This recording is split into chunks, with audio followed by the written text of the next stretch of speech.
Hello friends, thanks for joining me. Today I'll talk about adding and subtracting fractions. Let's start with something simple. Imagine we have 3 whole brownies. We can simply count them, 1, 2, 3. That's easy. But what if we cut 1 whole brownie into 3 equal pieces? We can still count them, 1, 2, 3. But this time, all 3 pieces together make just 1 whole, not 3 wholes like before. How can we clearly express the value of each piece so we don't confuse it with a whole? Each piece can be expressed using a fraction, a special form of writing numbers to show parts of a whole. In this case, we write a 1 on top and a 3 on the bottom with a line in between. We usually say 1/3. But if we simply read it as it's written, we can also say 1/3. In fact, this number over number style of saying fractions is the standard. It's easier to use for any fraction. For example, when the bottom number is 30, we usually say 1/30. But when the bottom number is from 2 to 10, we usually use common phrases like 1/3, which sound more natural in everyday English. And when the bottom number is also from 11 to 19, we can say things like 1/13, which is still considered a natural phrase, although the number over number style is more common. So what do we call each part when 1 is divided into 4 equal parts? Each part is called 1/4. Just like how we say 1/3 when 1 is divided into 3 equal parts. In the same style, if 1 is divided into 5, 6, or more equal parts, we say 1/5, 1/6, and so on. But even when 1 is divided into 2 equal parts, we don't call each part 1/2. Instead, we use a special phrase 1/2.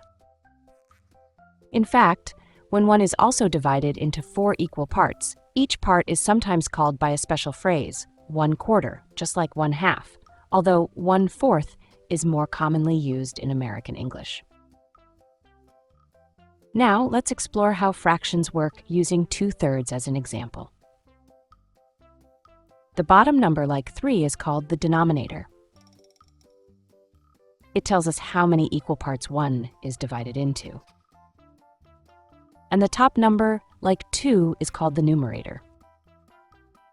It tells us how many of those equal parts of 1 make up the value being expressed. In other words, a fraction expresses a value by counting how many equal parts of 1 there are, and each part is a unit of the fraction. A unit is the basic part we count, like one of the equal parts. In the fraction 2/3, we count 2 units, and each unit is one of 3 equal parts of 1, called a 1/3 part. And the larger the denominator, the smaller the unit becomes, because the 1 is being divided into more parts. So for example, if we compare a 1/3 part and a 1/4 part, the 1/4 part is smaller. That's why the denominator not only tells us how many equal parts there are, it also tells us how small the unit is. But what happens if the denominator is just 1? Well, if you divide 1 into just one part, it stays 1, so 1/1 is just 1. In this case, a unit is simply 1. That means the value expressed by a fraction with denominator 1 is just the sum of 1 added as many times as the numerator, so the value is the numerator itself.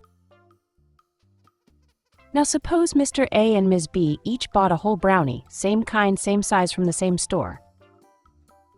Mr. A cuts his brownie into 5 equal pieces and gives you 2 pieces. And Ms. B also cuts her brownie into 5 equal pieces and gives you 4 pieces. Since these whole brownies are the same in kind and size, we can count the 1/5 pieces together as the same unit. Now you have 2 1/5 pieces and 4 1/5 pieces. We can write these as fractions, 2/5 and 4/5. So altogether you have 6 1/5 pieces. We can write this as a fraction 6/5. So we can say 2/5 plus 4/5 equals 6/5. We just add up the numerators. Sometimes, like in this case, the numerator is larger than the denominator. A fraction where the numerator is larger than or equal to the denominator, like 6/5 or 5/5, is called an improper fraction. In contrast, a fraction where the numerator is smaller than the denominator, like 2/5 or 4/5, is called a proper fraction.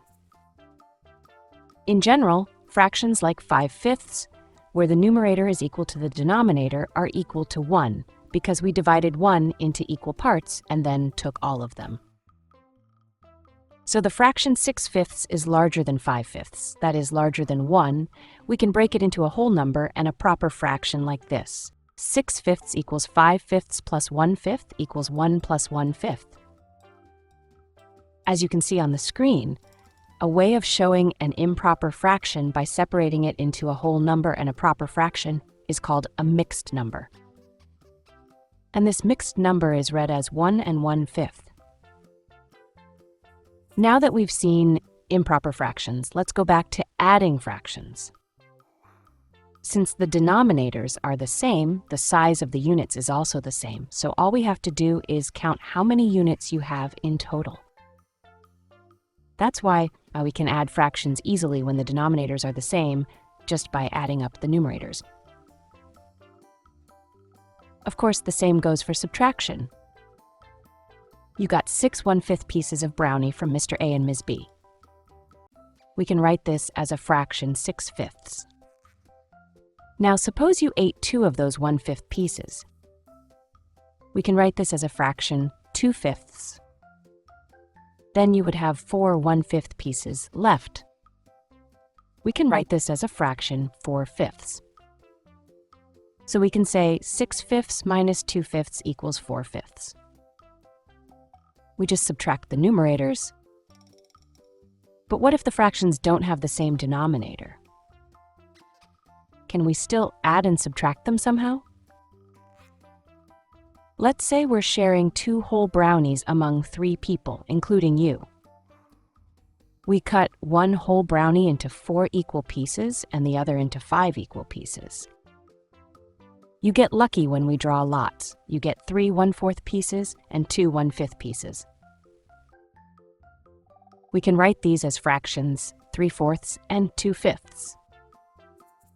So now here's the question. What is the total value of your share? To find the total value, we just need to add 3/4 and 2/5. However, even though we can add or subtract the numerators only when the units are the same, both shares are expressed in fractions with different units. Since counting pieces of different sizes wouldn't make sense, we can't add them up unless they are the same size. So we need to make the units the same size first. To do that, let's cut all pieces of both brownies into smaller pieces of the same size. The first brownie is made up of 4 1/4 pieces, and 3 of those 4 pieces are your share. Now, each of the 4 1/4 pieces that make up the whole brownie is cut into 5 equal pieces.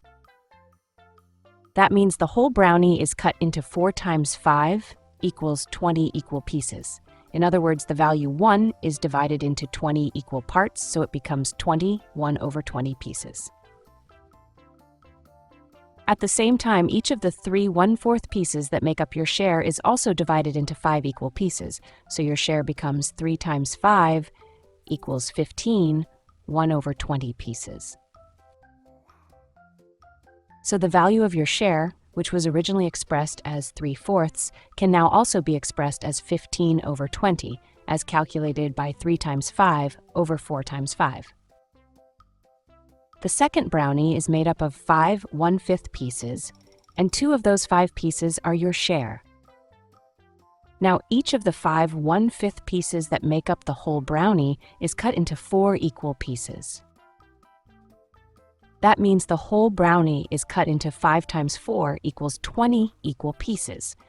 In other words, the value 1 is divided into 20 equal parts, so it becomes 1/20 pieces. At the same time, each of the 2 1/5 pieces that make up your share is also divided into 4 equal pieces, so your share becomes 2 times 4 equals 8, 1/20 pieces. So the value of your share, which was originally expressed as 2/5, can now also be expressed as 8/20, as calculated by 2 times 4 over 5 times 4.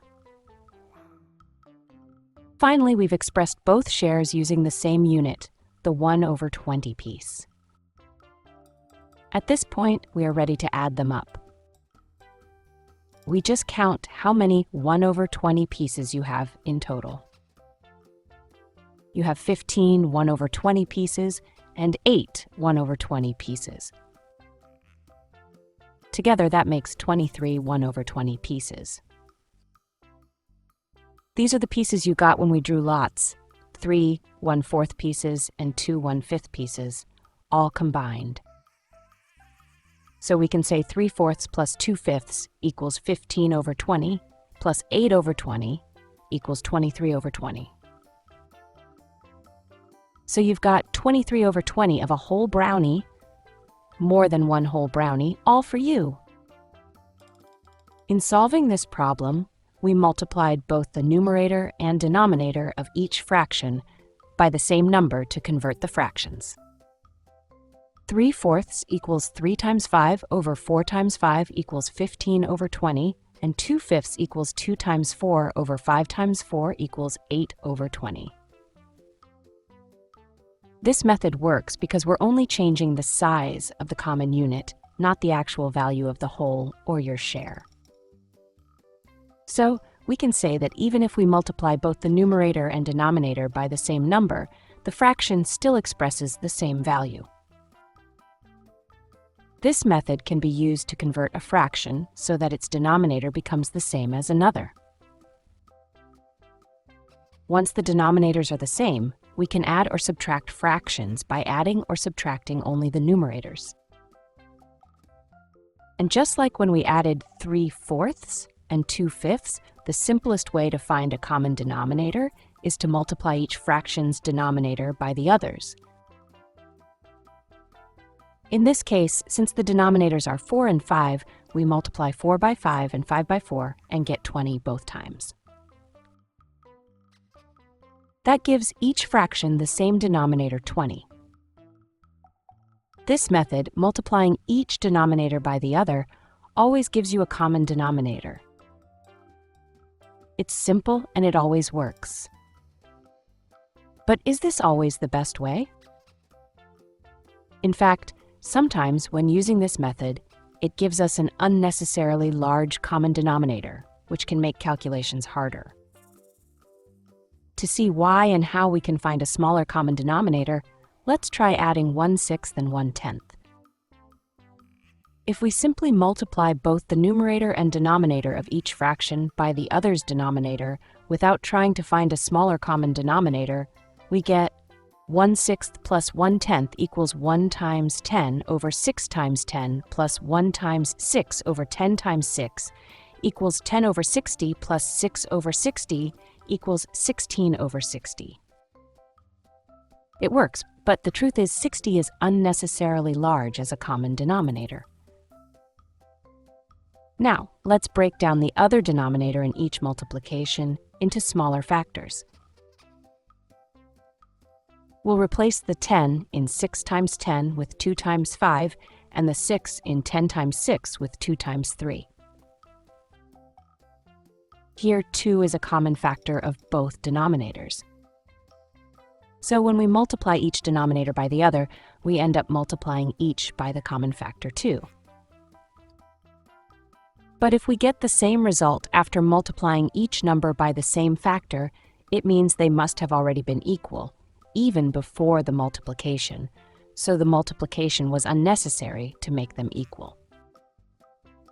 This unnecessary multiplication makes the common denominator unnecessarily large. So instead of multiplying by the other denominator as it is, we can remove any common factors and just multiply by what remains. In this case, since 2 is a common factor, we remove it from the other denominator's factors and multiply only what remains. So instead of multiplying 6 by 10, we multiply it by 5. What remains after removing the common factor 2 from the factors of 10. And instead of multiplying 10 by 6, we multiply it by 3.